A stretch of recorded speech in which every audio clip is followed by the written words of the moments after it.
Congratulations for the new album, Tales of Etheria. I think it's great. So, let me start with this album first. Okay. Who was in charge of the lyrics and the music? It's only you? It was mainly me and one group called Mekan. Ico de la Luna, of course, is one traditional. And our pianist, Dr. Hans Wolf, he did write one baroque piece with cembalo and classical musicians. So, let's talk about Etheria. I know the concept of the album, but if I would say that Etheria is a picture, how would you imagine this? Yeah, then Etheria is a picture of a fairy tale. First of all, there are many magazines writing it's a fantasy story, but I prefer fairy tale because when you think about fairy tales have no negative image. No. A fantasy story can be good or bad or whatever, but fairy tales this is something that you learn in your childhood. Everybody knows how it feels, and everybody that I know, and I didn't speak about that, is connected to fairy tales. So, you know, the mommy told you this when you were a child or whatever. And for me, this is important because Etheria is one medieval world, one medieval fantasy world. Fantasy, in this case, that there are different beings that are not existing in the real world. That's why fantasy, but not because, how can I say? Well, this is the only reason why we use the word fantasy in that. Okay, because this is usual to describe these figures. But there are gnomes, there are dwarves, there are human beings, there are centaurs, there are also fairy tale stuff. And the main concept is good against evil. This is the, how can I say it? This is the most used concept ever. But you have a unique way to present it. A full orchestra? Yes, well, the point is that the story, the lyrics normally are just the lyrics. So you have your music, and the music is the first priority on an album. And the lyrics are also kind of the second priority. They're important, but the music is more important. On this CD, the lyrics are as well as important as the music. And I will also release some kind of book with the story, because it's too hard to tell it in one booklet. Will it be this year? This year? Next, maybe. Next, yes, of course, because I need time to work it out. I'm not a professional author. I have to get somebody who helps me. But the story, the beginning of Etheria, that Mike Tirana did speak about in the origin, the intro. I was about to ask this now. Yeah. This is just a little frame of the things that happened before. I'm very interested in, I'm a big fan of legends. No? When you have something, it's always good to have a legend. You know? Because people will start to ask, hey, why is like that, why is this, and that. When you have explanations that are anchored in the past, this is much more useful. It makes much more sense. I'm a big fan of ancient stories, so this related back and Mike Tirana did speak the intro. Why not playing the drums? Because we have blues. But he has a good voice, I heard. Mike Tirana, I did hear him on Victor Smolsky's The Heretic. The best thing on The Heretic is Mike's voice, in my opinion. Sorry, Victor.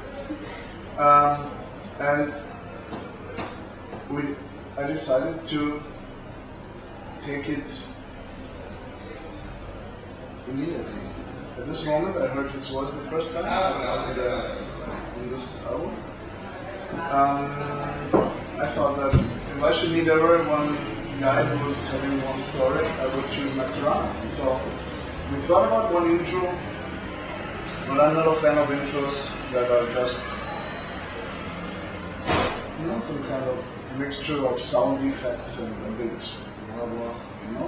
There are many bands doing that, noises and stuff like that. I wanted to have some kind of epic movie trailer, and he's the perfect man. Yeah.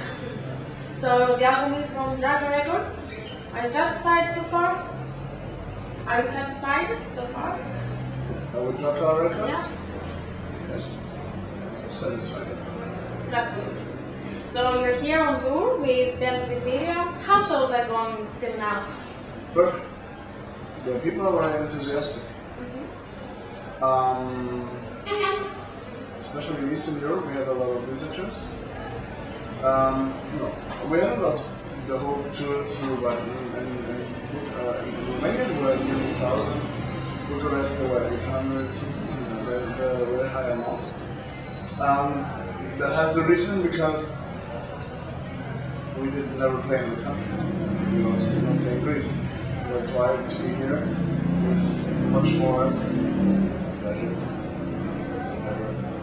Never visit Athens. You have some kind of legendary city here. Yes. I don't know if you when you're born here and when you grew up here, if you're conscious about that. Yes, I think it's very good because of history, and I think you like history, as you Yes. said. I think it's very interesting because you have an idea of where you're living and why these statues and these places are standing right here. So you can be happy that there are so many things are left from the past. Yes, of course. And I'm happy that you have a band that deals with issues from the past.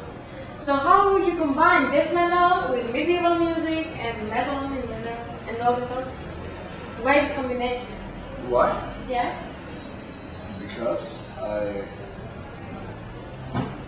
love this types of music, death metal, and medieval music as well. He's one modern composer, but he's also using fragments of medieval music. Weiter from Vogelweide, German composers, Renaissance music, Italian Baroque music. So that's your inspiration? The great composers are my inspiration. Like? Top 5, for example? I would say the first is one German composer, Mozart, of course. The second, Beaumontier. I don't know if you know. I've heard of you. Joseph Godin de Beaumontier, Corelli. That's very, very good. The big operas, Puccini. Actually, that's okay. There are too many to have a top 5. So, to end, what the fans here are going to streets today? What will see? Well, they will see. They will see a Haggard show. And, Of course. yes, that's what, no. They will not only hear songs from the new album, they will hear songs from all the albums, all 4, because we thought about to play one Tales of Etheria show, but the point is we've never been here, you know, and we want to represent all our albums, so one set with a few surprises, a journey through all our albums. We'll see it today. Yes, I hope you like it. Of course, that's why I'm here. So finally, what's the message for the fans that you have to give? The message for the fans. Well, I have to say to the fans, thanks for supporting us. I mean, if you think about having 4 years space in between the albums, hey, this could break a band's neck. There are many bands that have 2 years and they're gone. You know, nobody's interested. We have the best fans in the world. We have, I know it. Because they're waiting patiently until we're ready, and you know, they appreciate when I say, hey, I first have to finish the work and then you can, it's ready for you to listen. And when it takes 1 year longer, they work 1 year longer. I met fans on this tour from tours who are 10 and 11 years ago with t-shirts. I mean, this reflects some kind of, that we have a very stable community. worked hard about that. And to say thank you is the only thing that I can say about that. So I can say thank you now for the second. Also, thanks a lot. So can we have a little